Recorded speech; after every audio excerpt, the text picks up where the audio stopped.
Bonjour, monsieur le chargé d'affaires. Merci d'avoir accepté notre interview. Tout d'abord, cela fait combien de temps que vous êtes en Chine et qu'est-ce qui vous attire en Chine en termes de culture, de folklore, d'esprit et entre autres? Tout d'abord, je voudrais vous remercier pour l'occasion que vous me donnez de m'exprimer à travers votre chaîne.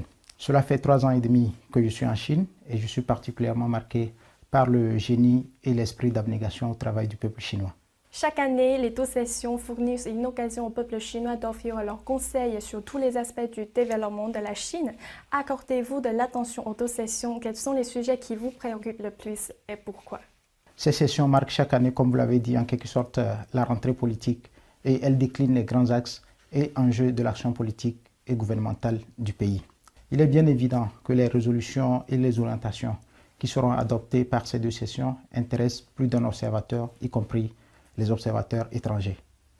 Ces 2 sessions qui réunissent des représentants et leaders de toutes les composantes du peuple chinois constituent un grand exercice démocratique national.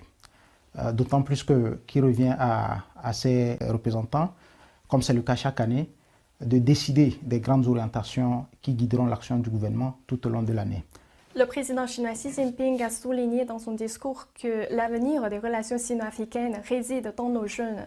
Donc, d'après vous, que faut-il faire pour favoriser les échanges et l'apprentissage entre les jeunes chinois et africains?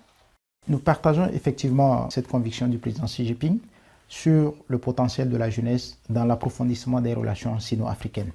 Et nous saluons pour cela les grands axes proposés par la Chine dans le cadre des 9 programmes issus de la conférence de Dakar pour favoriser les échanges entre les jeunes.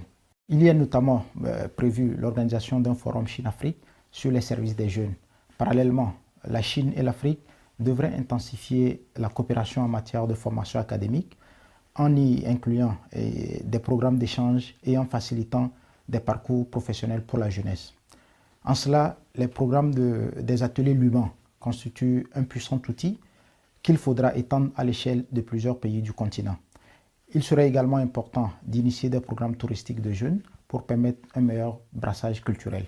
Cette année marque le 50e anniversaire de l'établissement des relations diplomatiques entre la Chine et le Togo. Comment évaluez-vous les relations entre nos 2 pays au cours de ces années?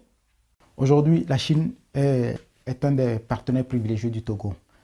Nos 2 pays entretiennent des liens très étroits et dynamiques qui s'étendent au domaine de coopération stratégique, mais aussi au secteur de la santé, des infrastructures, de l'agriculture, des investissements et des échanges commerciaux, j'en passe. Ce contexte difficile de la crise sanitaire nous a une fois de plus apporté la preuve de l'excellente qualité de cette coopération. Une telle coopération agissante ne peut que renforcer notre optimisme quant à l'avenir des relations politiques entre nos gouvernements ainsi que l'amitié entre les peuples togolais et chinois.